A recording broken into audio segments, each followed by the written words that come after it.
ചവറ കോട്ടയ്ക്കകം പയ്യലക്കാവ് അർദ്ധനാരീശ്വര ക്ഷേത്രത്തിൽ സപ്താഹയജ്ഞത്തിന്റെ ഭാഗമായി രുക്മിണി സ്വയംവരം നടത്തി. യജ്ഞം ബുധനാഴ്ച സമാപിക്കും. ചവറ കോട്ടയ്ക്കകം പയ്യലക്കാവ് അർദ്ധനാരീശ്വര ക്ഷേത്രത്തിലാണ് സപ്താഹയജ്ഞത്തിന്റെ ഭാഗമായി രുക്മിണി സ്വയംവര ചടങ്ങുകൾ നടന്നത്. ഉദ്ധവദൂത് മുതൽ നാരദ പരീക്ഷ വരെയുള്ള ഭാഗം പാരായണം ചെയ്ത ശേഷമായിരുന്നു വിശേഷാൽ പൂജയായി രുക്മിണി സ്വയംവരം നടത്തിയത്. ഇതിനു മുന്നോടിയായി സ്വയംവര ഘോഷയാത്ര നടന്നു. വാദ്യമേളങ്ങൾ, താലപ്പൊലി എന്നിവയുടെ അകമ്പടിയോടെ പുതിയകാവ് ദേവി ക്ഷേത്രത്തിൽ നിന്നും ശ്രീകൃഷ്ണനെയും രുക്മിണിയെയും യജ്ഞശാലയിലേക്ക് ആനയിച്ചു.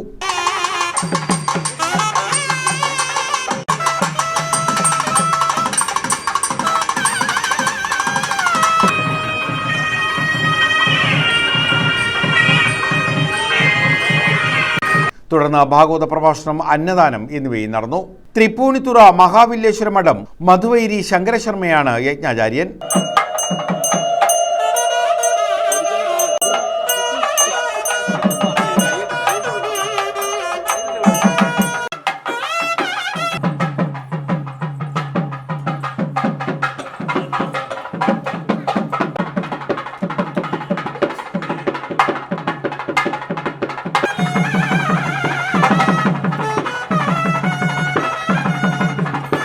ക്ഷേത്രത്തിൽ നടന്നുവരുന്ന സപ്താഹയജ്ഞം ബുധനാഴ്ച സമാപിക്കും.